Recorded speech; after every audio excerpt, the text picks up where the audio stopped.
দীপু দাসের হত্যাকে এখন অন্য কোনো খবর দিয়ে কভার করার চেষ্টা চলবে। কিভাবে? একটু কম অপরাধকে সামনে নিয়ে এসো, সেটাকে বড় করে দেখাও, সমালোচনা করাও। কিছু সিপিএম, আওয়ামী লীগ, ডক্টরেটওয়ালা উপাচার্য ইত্যাদি লোকজনকে দিয়ে, যেমন হারমোনিয়াম ভাঙা, মুজিবের পোড়া বাড়ি দ্বিতীয়বার আগুন ধরানো, লগ্নজিৎ তাকে আক্রমণ ইত্যাদি এসব খবর তুলনা হবে 8 লাখ হত্যার সঙ্গে।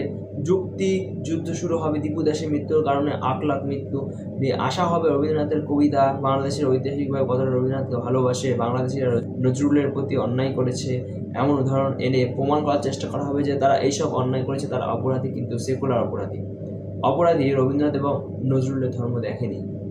যদি বাংলাদেশিরা আরও অত্যাচার বাড়াতে থাকে, নিয়ে আসা হবে ইউনিসকে, প্রমাণ করা শুরু হবে ইউনিস খুব খারাপ লোক কিন্তু বাংলাদেশিরা ভালো লোক। তাতেও কাজ না হলে আইএসআই খুব খারাপ, ইউনিস ভালো লোক। বাংলাদেশে এত সুন্দর পবিত্র মনের মানুষ, অত্যাচার আরও বাড়ালে দোষ আমেরিকার। মার্কিন পুঁজিবাদ বসিয়েছে সহজ সরল ইউনিসকে, তারা বেচারা কোনো প্রতিবাদ করবে না। অর্পণাসে জয় গোস্বামীরা, অনামী কবি, সাহিত্যিকরা পুরস্কার ত্যাগ করে নামে হওয়ার সুযোগ হাতছাড়া করবেন। সবাই এখন নিজের কাজে ব্যস্ত, ঠিক যেমন ব্যস্ত ছিল হরগোবিন্দ দাস, চন্দন দাসের সময়। অপেক্ষা করবে নতুন বিরুদ্ধে খবরের জন্য। ভগবান একটু কৃপাও করছে না? গাজায় একটা হামলা করুক না ইসরায়েল, কিংবা আমেরিকা সাদা পুলিশ কিছু ভুল করুক, সবাই তারপরে রাস্তায় নামবে, মানুষকে বোঝাবে দীপু দাসের মৃত্যুর জন্য দায়ী ইসরায়েলের, আমেরিকা। আর শুরু হবে মিছিল, ইস্যুগুলো একসাথে নিয়ে রাস্তায় নেওয়া হবে। ততদিন একটু অপেক্ষা। কিন্তু তার জন্য, কার জন্য?